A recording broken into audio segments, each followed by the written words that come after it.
Pablo decía que como en el primer viaje el joven había desistido en medio del camino, ya no era confiable. Los eruditos dicen que Juan Marcos era sobrino de Bernabé, otros afirman que era su primo. Para mí ese es un detalle sin mucha importancia. Lo cierto es que estos dos hombres de Dios, Pablo y Bernabé, no se pusieron de acuerdo y tuvieron que separarse. Ahora, esto muestra que los hombres de Dios no siempre piensan igual, y no es por eso que dejan de ser hombres de Dios.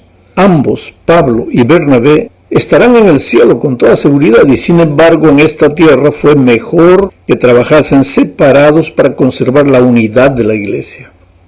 Sí, unidad, porque una cosa es unidad y otra uniformidad. Podemos mantener unidad dentro de la diversidad.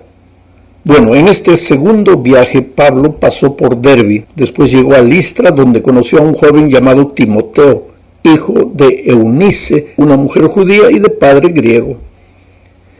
Entonces Pablo le pidió a Timoteo que lo acompañara, pero antes le pidió que fuera circuncidado.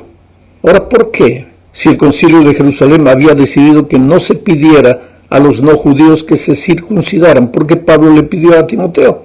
Por la simple razón de que en el viaje visitarían muchas sinagogas judías, y Pablo no quería que el hecho de que Timoteo no era circuncidado fuese un impedimento para la predicación del evangelio. Todo era un asunto de criterio, de sentido común.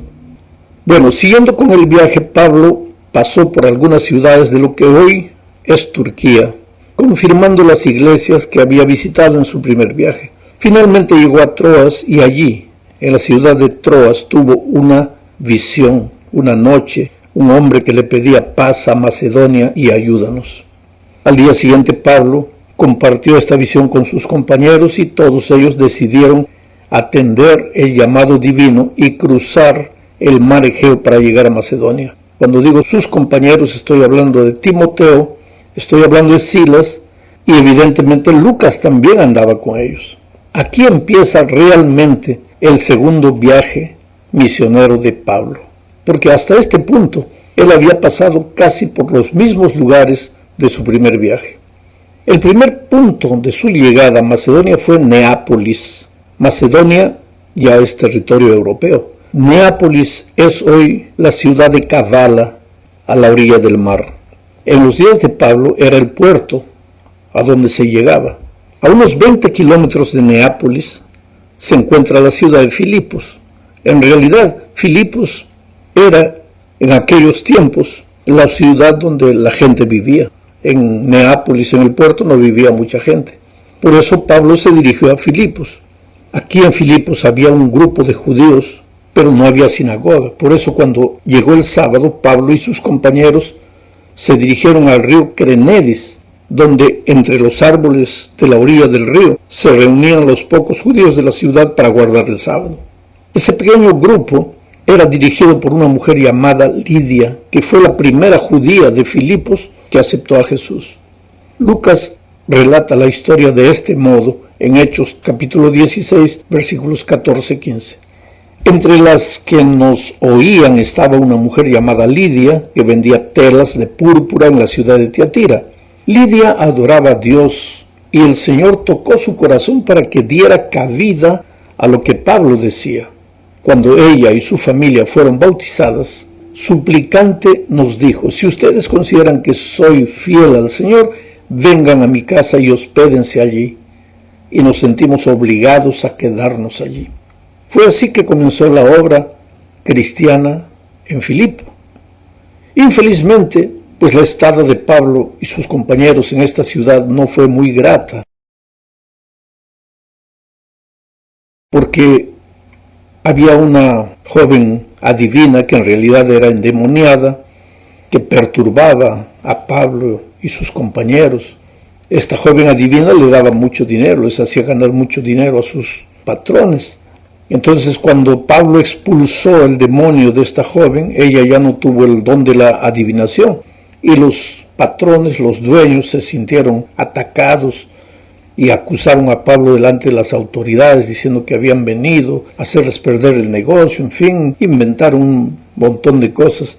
Y fue así que prendieron a Pablo y Silas, y los castigaron, les laceraron las espaldas y los arrojaron en la prisión, advirtiendo al carcelero que si ellos se escapaban, él pagaría con su vida.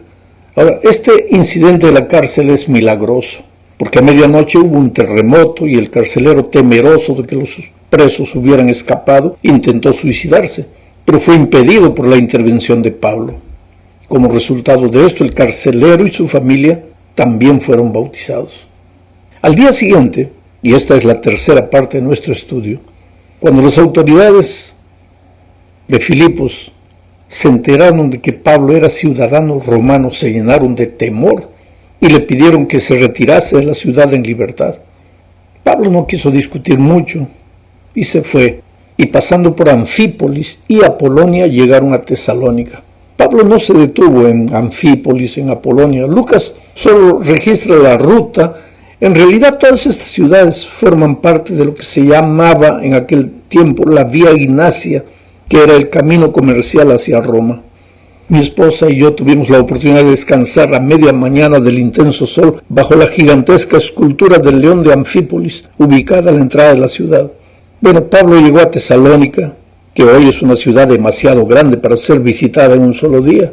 En esta ciudad, por 3 sábados seguidos, Pablo evangelizó a los judíos y a los griegos. Muchos dicen que Pablo iba a la sinagoga solamente por causa de los judíos, pero el texto bíblico dice que él evangelizó a judíos y a griegos, y los griegos no guardan el sábado. Entonces Pablo iba a la sinagoga no por evangelizar a los judíos, sino porque él guardaba el sábado. La verdadera razón de ir a la sinagoga el sábado era esa: él le devolvía a Dios el sábado como el día sagrado, pero también aprovechaba para evangelizar a judíos y a griegos. Veamos ahora en qué consistió el mensaje que Pablo predicó en Tesalónica. El texto bíblico dice que estuvo declarando y exponiendo, es decir, declaraba y exponía las escrituras del Antiguo Testamento. ¿Y qué enseñaban las escrituras? Pues que era necesario que el Cristo padeciese, o sea, que Pablo predicó la muerte y la resurrección de Cristo. Te digo una cosa, no vas a encontrar ningún mensaje en el libro de los Hechos, predicado por Pablo o Pedro, en el cual la muerte y la resurrección de Cristo no constituyan el tema central. Hoy generalmente no se menciona mucho la resurrección como parte de nuestro mensaje, pero tenemos hoy un Cristo vivo en el santuario celestial intercediendo por nosotros, y la obra de Cristo en el santuario tiene que ser destacada, pero naturalmente para eso tenemos que predicar también el tema maravilloso de la resurrección, porque Cristo no solo murió por nosotros, sino que resucitó y en este momento intercede a partir del año 1844 en favor de sus hijos, porque la hora del juicio ha llegado. Bueno, muchos judíos creyeron en Tesalónica, pero los que no creyeron pues se levantaron a la ciudad y partieron a perseguir a los apóstoles. Ellos una noche se escondieron en la casa de un hombre llamado Jasón, porque venían a prenderlos y a agarrarlos. Entonces los hermanos creyeron prudente que Pablo y sus compañeros pues escaparan de la ciudad de Tesalónica. Fue así que ellos se dirigieron a Berea, que no está muy lejos de Tesalónica, tal vez 1 hora por tierra hoy. Hechos 17, 10 al 15 relata así. Voy a ir comentando a medida que leo el texto. Esa misma noche, ¿qué noche? La noche en que se escondieron en la casa de Jasón. Esa misma noche los hermanos enviaron a Pablo y Silas hasta Berea. Y cuando estos llegaron allá, entraron en la sinagoga de los judíos. Estos eran más nobles que los de Tesalónica, pues recibieron la palabra con mucha atención y todos los días examinaban las escrituras para ver si era cierto lo que se les anunciaba. En ese viaje que hicimos en mayo pasado, mi esposa y yo tuvimos la oportunidad de llegar al lugar donde estaba la sinagoga de los bereanos. Hoy día ya no existe más sinagoga, hoy día los ortodoxos han construido una pequeña capilla ahí, pero era en ese lugar donde se reunían los judíos y estudiaban la palabra de Dios todos los días. Pablo destaca el espíritu de los bereanos como cristianos que aceptaron la palabra de Dios, pero la estudiaban, la examinaban, La fe de ellos no era solo en base a la palabra del apóstol, sino que querían comprobar que todo lo que creían estaba escrito en la palabra de Dios. Y ese es el verdadero espíritu del cristiano. No creer en lo que los otros dicen solamente, sino analizar, leer con los propios ojos lo que la palabra de Dios dice. Sigo leyendo el texto. Entre los que creyeron había distinguidas mujeres griegas y un buen número de hombres. Cuando los judíos de Tesalónica supieron que también en Berea Pablo anunciaba la palabra de Dios, fueron allá para alborotar a las multitudes.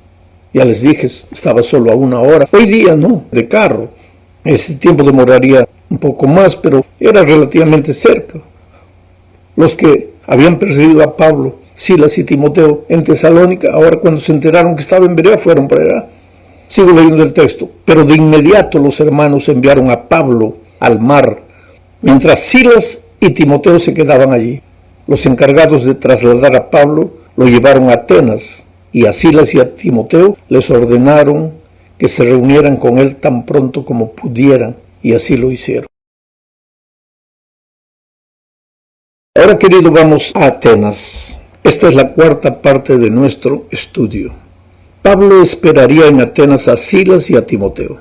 Él quería que Silas y Timoteo visitaran a los creyentes en Tesalónica para ver cómo estaban progresando en la fe. El versículo 16 del capítulo 17 dice: Mientras Pablo los esperaba en Atenas, su espíritu se enardecía viendo la ciudad entregada a la idolatría. Es que Atenas era el centro de la cultura de aquellos días, era una ciudad entregada completamente a la idolatría. Y el versículo 17 continúa diciendo: Así que discutía en la sinagoga con los judíos y piadosos, y en la plaza cada día con los que concurrían. Porque a los griegos les gustaba ir a la plaza a discutir filosofía, cada uno hablaba de sus ideas, y Pablo fue allá donde la gente estaba para presentar también el mensaje del Evangelio. Esta plaza queda al pie de lo que hoy, los turistas que van a Grecia, a Atenas, saben lo que es la Acrópolis. Esa es la congestión del turismo. Y podemos imaginarnos a Pablo caminando por allí. Recordarás que Pablo construía tiendas para ganarse la vida y tal vez debe haber vendido algunas tiendas en ese mercado ahí. Y mientras vendía sus tiendas, hablaba del Señor Jesucristo. Continuemos leyendo el versículo 18. Dice: Algunos filósofos de los epicúreos y de los estoicos discutían con él. Unos decían: ¿qué querrá decir este palabrero? Y otros: parece que es predicador de nuevos dioses. Esto decían porque les predicaba el Evangelio de Jesús y de la resurrección. Interesante, los filósofos de ambos grupos que vinieron a oír lo que Pablo decía, consideraban el nombre de Jesús y la idea de la resurrección como un mensaje de nuevos dioses. No entendían. Pero continuemos con el versículo 19. Aquí dice: lo tomaron y lo trajeron al Areópago diciendo: ¿podremos saber qué es esta nueva enseñanza de que hablas? Mira, el Areópago se encontraba en una formación de roca muy peculiar, sobre cuya parte alta en la Acrópolis se había erigido el Partenón y los demás edificios que tenían relación con aquel gran centro religioso y cultural griego. El Areópago era una especie de tribunal griego formado por un consejo de nobles que se reunía al aire libre. Todos los turistas que visitan el Areópago hoy pueden leer desde la colina de Marte el sermón de Pablo que se encuentra allí grabado. Bueno, los filósofos griegos en aquel tiempo le dijeron a Pablo que querían saber más acerca de esta nueva doctrina del Evangelio. En otras palabras, estaban en una completa oscuridad espiritual. Estaban en peores circunstancias que los gálatas, los filipenses o los tesalonicenses. Sin embargo, ellos se creían grandes sabios. Las personas así, de este tipo, son las más difíciles de ser alcanzadas por la palabra de Dios. Y así sucede también con los que no son verdaderos creyentes, es decir, profesan ser cristianos pero no lo son, porque creen que no necesitan más que el conocimiento superficial que tienen. Parece que no se dan cuenta que en verdad necesitan un Salvador no solo en la cabeza, sino un Salvador que los haga caminar cada día, llevándolos de la mano para vivir la vida cristiana victoriosa. Continuaron pues los atenienses hablando con Pablo y le dijeron lo que está en el versículo 20 y 21. Pues traes a nuestros oídos cosas extrañas. Queremos pues saber qué quiere decir esto, porque todos los atenienses y los extranjeros residentes allí en ninguna otra cosa se interesaban sino en decir o en oír algo nuevo. Interesante. Pablo entonces comenzó pues su mensaje de una manera formal, diciendo, varones atenienses. Luego dijo que percibía que eran muy religiosos. Los atenienses en verdad, pues eran religiosos. Atenas estaba llena de ídolos, ya te dije, en cada esquina había un ídolo. El panteón de los dioses de los atenienses y los griegos era interminable. Había dioses pequeños, dioses grandes. Tenían un dios casi para cada circunstancia o situación. Eso es lo que Pablo estaba diciendo cuando dijo, ustedes son muy religiosos. En este sentido, eran verdaderamente muy religiosos. Y tal vez este era su problema, que eran religiosos. Vivían una religiosidad que los apartaba de Dios y de la persona de Jesucristo. Y ese es el problema de mucha gente hoy. No se trata de que las personas sean demasiado malas para ser salvas. Este no es el problema. El problema es que algunos se creen muy religiosos, dignos y buenos, que piensan que no necesitan un Salvador. Otros, en cambio, desde una postura materialista, se consideran tan humanos, compasivos y solidarios que no necesitan a Dios. Si soy bueno, ¿para qué Dios? La verdad es que tenemos que predicar el Evangelio, el mensaje de las buenas noticias, porque los seres humanos necesitan a Dios y están perdidos sin Cristo, aunque no lo sepan, aunque estén escondidos atrás de la religiosidad o de la incredulidad. Y es por este motivo que Pablo fue a Atenas. Los atenienses necesitaban escuchar el mensaje del Evangelio. Y destacaremos pues el hecho de que en Atenas Pablo no fue a la sinagoga. Comenzó su discurso magistral dirigiéndose a los varones atenienses. Y después que hizo esta observación de que eran muy religiosos, continuó diciendo en el versículo 23 lo siguiente, porque pasando y mirando vuestros santuarios, hallé también un altar en el cual estaba esta inscripción, al Dios no conocido, al que vosotros adoráis, pues sin conocerlo es a quien yo os anuncio. Pablo.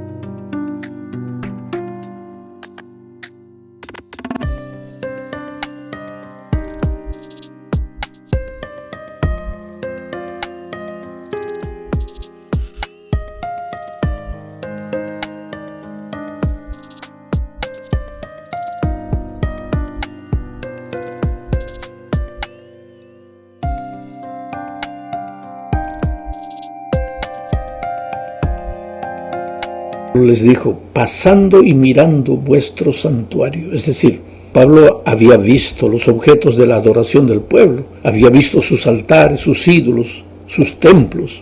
El hecho era que ese hermoso templo que llamaban el Partenón era un templo dedicado a Atena, la diosa virgen de los atenienses. Había ídolos por todas partes y Pablo había tomado nota de esas circunstancias y de que entre todos los ídolos había encontrado un altar que tenía la inscripción al Dios desconocido. La cantidad de conversos en Atenas fue reducida. El sermón de Pablo en el Areópago es impresionante, no tengo tiempo para comentarlo. No solo citó el texto bíblico, sino que citó a los literatos de ese tiempo, a los poetas, a los filósofos. Trató de hablar para gente de alta alcurnia, gente filósofa. Tuvo pocos resultados, pero tuvo, y buenos resultados, porque mucha gente influyente se convirtió. Dionisio, por ejemplo, un miembro del Areópago, se convirtió. Dámaris, para mencionar a una mujer en ese tiempo, tiene que la mujer haber sido importante. Pero de Atenas Pablo se dirigió a Corinto, y aquí termina el comentario esta semana. A mi esposa y a mí nos llevó apenas un par de horas ir de Atenas a Corinto por tierra, dirigiendo un carro. Pablo se quedó 1 año y medio en Corinto. aquí el apóstol conoció a dos grandes amigos llamados Aquila y Priscila. El relato sugiere que estos, Aquila y Priscila, ya eran cristianos.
Cuando llegaron a Corinto habían venido expulsados de probablemente Roma en la deportación que el emperador Claudio realizó. ¿Cuál fue el resultado de las actividades misioneras de Pablo en Corinto? Fue extraordinario, porque debido a los pocos resultados de su discurso intelectual allá en Atenas, cuando llegó a Corinto, Pablo dijo: no, ahora me he propuesto predicar a Cristo y solamente a Cristo crucificado. Y el éxito fue extraordinario en Corinto, porque cuando tú levantas a Cristo, pues las personas son atraídas a Jesús. A pesar de la fuerte oposición judía, el mensaje de Pablo prevaleció. Algunos judíos creyeron, al igual que algunos gentiles adoradores de Dios. Entre los conversos estaban Crispo, el dirigente de la sinagoga, y toda su familia. Muchos corintios creyeron y se bautizaron. Sin embargo, la situación entre los judíos era bastante tensa. Los judíos nunca dejaron en paz a Pablo. Y pues también ya había llegado el momento de regresar a Antioquía, así que Pablo de ahí de Corinto se dirigió a Efeso. En Efeso dejó a Aquila y Priscila, pasó algunos días con ellos ahí y después reanudó el viaje hacia Antioquía. Más tarde regresaría a Efeso y nosotros veremos, tal vez en un estudio posterior, la obra maravillosa